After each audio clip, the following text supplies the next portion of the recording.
మాకేటి moment 2 రోజులు సాధ పదాల నుంచి దాక్కుని ప్రేమించింది సాల్. ఇంకా ఇయ్యాలైన కోసం ధైర్యం చేసి వెళ్ళి మాట్లాడరా బాబా, మాట్లాడు.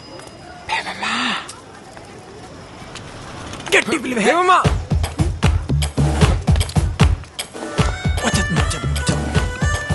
మాట్లాడేసి మాట్లాడే. బేబమ్మ. బేబమ్మ ఏంటి? నా పేరు బేబమ్మ కాదు. బేబమ్మ కాదా? ఏంటి మూమెంట్? మీ పేరు బేబమే కదా? కాదు. ఓయ్ బేబమ్మ, అయితే నీ పేరు చెప్పు. మూమెంట్ ఏం లేదేటి? ఓయ్ నువ్వు పేరు చెప్పుకుంటే నా కోపం వస్తుంది. నేను ముస్లిం అయిపోయి ఇష్టమా? చెప్పు, అయిపోమంటావా?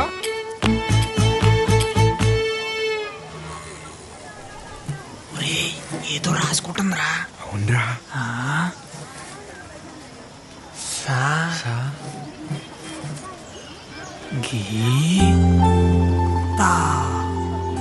సంగీత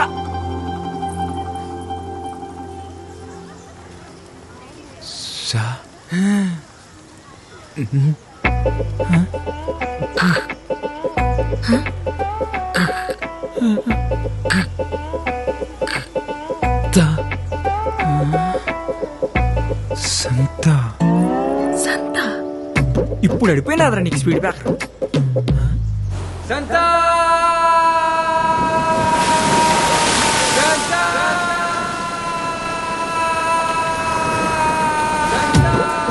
సంగీతాన్ని పలుకో.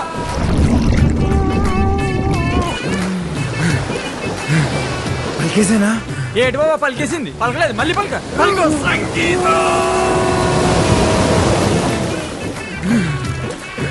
వచ్చేసిందిరా. యాడొచ్చేసింది? లోపల లోపల. ఓరి నీ అబ్బా పలికింది నేను రా. చాలు చాలు దా. ఆయన నీతో పేరంటి ప్రేమ పిలిపించుకునే అదృష్టం భేమంటి లేదనుకుంటాను. వెళ్ళిపో నీ అబ్బా.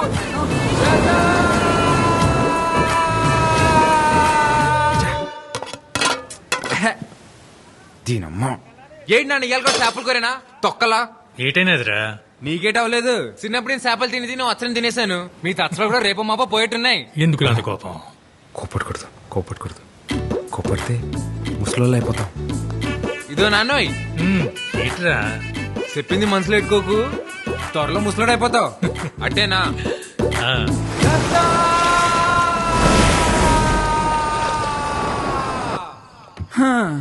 ఓళ్ళైనట్టే ప్రేమించిన అమ్మాయికి మనసులో ఉన్నది చెప్తారు. సంతోయ్. నువ్వు నోటికి ఏదొస్తా అదే చెప్పాలరా ఆసి. అందుకే రే ఇది. ఏటీ మూమెంట్? ఇది ప్రేమ పుస్తకం, తెల్ల కాగితం. ఇటుతో ఏం చేస్తావురా? దీనిలోనే ప్రేమ అంతా దీనిలో నింపేయాలంతే. నీ మూమెంట్ నింపు నింపు. ప్రేమంటే ఆ, ఓ లైలా మజ్నూలా, ఆ. దేవదాసు పార్వతిలా, ఓ రోమియో జూలియట్లా, అదో మాదిరిలా ఉండాలిరా. అయినా ఈ దేవదాస్ తెలుసు, ఈ మజ్ను తెలుసు, ఈ రోమియో జూలియట్లా మొగాళ్ళరా. ఎవడికి తెలుసు? ఓ నీకు తెల్దా? Romeo Juliet. తాయింత గట్టి పలికేస్తుందంటే ఈడే మొగాడే ఏంటాడు రాసే. ఆడే అంటావా?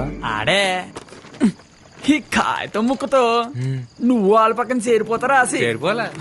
రాయణం గారికి తెలియపోతే ఒక లెక్క, తెలిస్తే ఇంకో లెక్క. ఇంతకీ లెటర్ అయితే రాస్తాం కానీ ఇచ్చేదెవర్రా? ఓ బాబోయ్, నాకు దీనికి ఎటువంటి సంబంధం లేదురా బాబు. అప్పుడు తొలిపోయి ఒట్టు. నేనైతే ఈ మూమెంట్ చేయలేదురా బాబా. ఈ మూమెంట్ కి అమర్తాలు ఎందుకురా?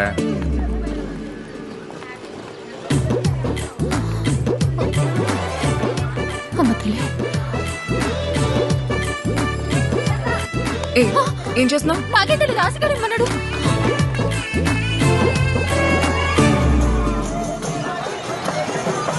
టెన్షన్ ఉంది తాలింపు. దేనికి? బేవం లెటర్ చదివి ఉంటదంటావా? ఉంటదిలే. ఇంతకీ వస్తుందా రాదా? ఈ బసి బేబం చూడ్డానికి ఆ బేవం మొత్తం లేరా. రాయణం గారు వచ్చి పట్లెట్టపోతే బంగారు పాప తిద్దు మొదలవుతుంది కదా.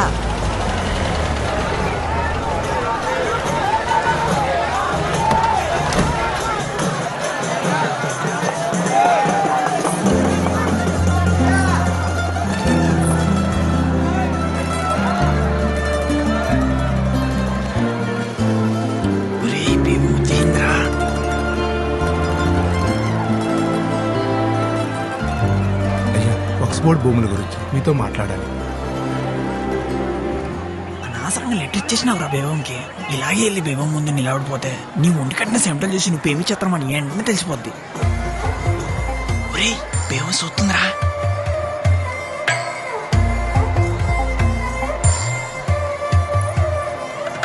పిలుస్తుంది ఎల్లా నీ ఎల్లా. ఒరేయ్ ఎల్రా. ఒరేయ్ పిలుస్తుంది బేబమ్మ ఎల్రా. బయలుదేరి నువ్వు రా. అలా సైడ్ చేసేస్తే అందరూ వెళ్ళకూడదురా, నువ్వు ఒక్కడు వెళ్ళాలి. వెళ్ళా. అందరూ సిద్ధంగా ఉండండి. కొద్దిసేపటి తర్వాత బషీర్ బీబీ వారి గ్రంథం పంచబడును.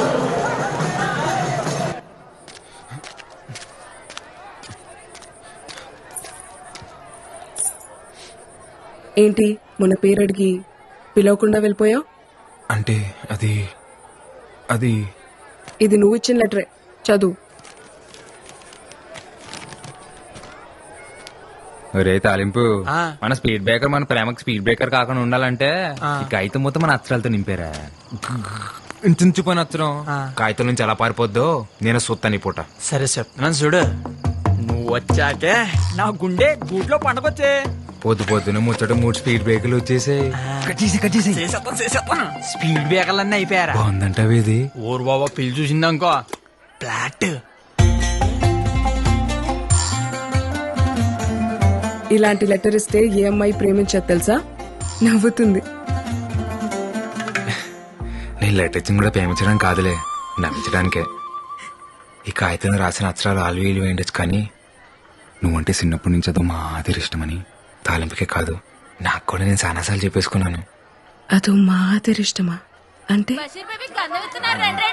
అంటే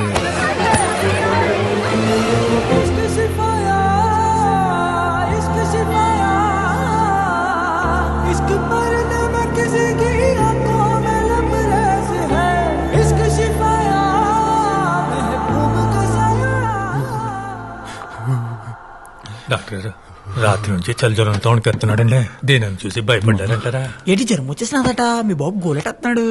ఒరే బేబు నువ్వంటే ఇష్టం అని చెప్తే ఏం చెప్పకుండా ముత్తేటి సెల్పిందిరా. మూతే అది కూడా అదో మాదిరి ముద్దురా. ఒరేయ్ నువ్వు నోరు తెరిసి చెప్తే బేవు నోరు మీద చెప్పినట్టుందిరా నువ్వంటే ఇట్టమని. రేపటి నుంచి 3 రోజులు నేను నిన్ను కలవను. నువ్వు రాకపోతే నేనేమైపోవాలి? నేను ఇప్పుడు నీకు ముద్దిస్తాను, అప్పుడు నీకు జ్వరం వచ్చేస్తుంది. నువ్వు వెళ్ళి రెస్ట్ తీసుకో, సరేనా? మ్వా.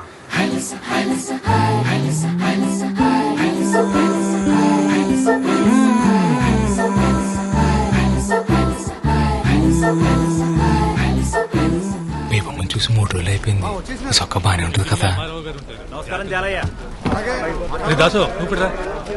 ఇదిగో, ఈ 3 చూసి నాన్న నేను వస్తాను. నువ్వు ఎక్కడికి రా? నేను వస్తాను. నువ్వెందుకు రా మీటింగ్? ప్లీజ్ నాన్న నేను వస్తాను అంతే. సరే పద.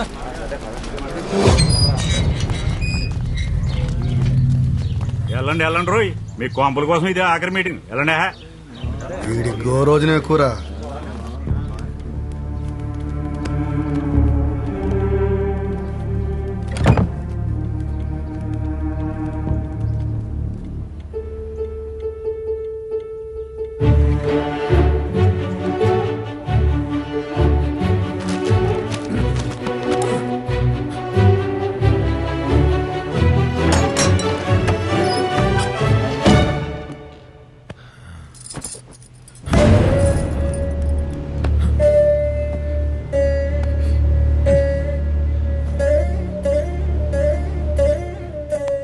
నమస్కారం అమ్మా, నా పేరు ఆసి.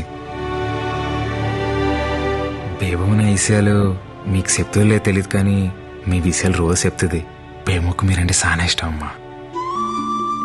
మీరేమనుకోపోతే ఒకసారి బేబం చూసొస్తానే. రాయన్ ఫిషింగ్ యార్డ్ వల్ల రాయనం గారికి ఎన్ని ఉపయోగాలు ఉన్నాయో పక్కన పెడితే అంతకన్నా ఎక్కువ ఉపయోగాలు మీకే ఉన్నాయి. ముఖ్యంగా మీ పిల్లల భవిష్యత్ చాలా బాగుంటుంది. దూరంగా ఉండి కావలసినప్పుడు సముద్రం మీదకి వెళ్ళొచ్చు. రాయనం గారు మీకోసం ప్రభుత్వంతో మాట్లాడి మీకు పక్కా ఇళ్లు కట్టించేలా చూస్తారు. అర్థం చేసుకోండి. ఇదెక్కడ న్యాయం బారో గారు? తెల్లారితే మేమంతా సముద్రం మీదకి బతికేటోళ్ళమి. మీరేమో ఇప్పుడు ఊరవతల 4 కిలోమీటర్ల దూరంలో ఉండమంటారు. అదెలా కుదురుతుంది? రాయ్ ఇక్కడికి అక్కడ పెద్ద తేడా ఉందిరా. అలా అంటారేంటండి? ఎత్తుపై నీళ్లు ఎప్పటి నుంచో అలవాటు పడిపోయాం. ఇన్నేళ్లు సముద్రం మా ఇళ్ళకొచ్చి పలకరించిపోయిందే తప్ప పాడు చేసిపోలేదయ్యా. సాపల్లాంటి బతుకులయ్యా మావి. నీళ్ళకి దూరం పెట్టేస్తే పానం గిలగిలా కొట్టేసుకుంటది. ఎంతైనా ఉప్పు గాలి తగలకపోతే ఊపిరాడదయ్యా మాకు. మీరే దయ చూడాలయ్యా. మీరు బోట్లేసుకుని సముద్రం మీదకెళ్లాలన్నా, మీ 5 ఏళ్ళు నోట్లోకెళ్లాలన్నా అది నా దయ వల్లే చాలయ్యా. అవునయ్యా. కుదరదండి. ఫిషింగ్ యార్డ్ కట్టడానికి మేము అస్సలు ఒప్పుకోం.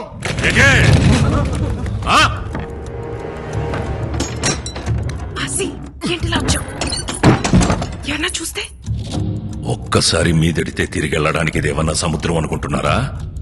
ప్రభుత్వం. ఒక్కసారి మీదడిందంటే తిరిగెళ్ళడం ఉండదు, తీసుకెళ్లడమే. ఎటే ఎందుకొచ్చావు? నా కోసం నువ్వు రోజు చూడటానికి వచ్చేదాన్ని కదా, అందుకే ఒక్కసారి నేను చూడటానికి వచ్చా. భయమే లేదా? ఇందాక వరకు ఏ లేదు, ఇప్పుడు వస్తుంది. జ్వరం కావాలా నీకు? వద్దా? సార్ రాయనం గారు, మీరు ఆవేశపడకండి సార్, కూర్చోండి. రే, రేపు పొద్దున్న పేపర్ వాళ్ళకి ఇవ్వడానికి ఒక గ్రూప్ ఫోటో కావాలి కదరా? కావాలి. రాయనం గారితో గ్రూప్ ఫోటో దిగుదాం. సార్ ఒక్క ఫోటో సార్. పదండి రా, మీటింగ్ అయిపోయింది.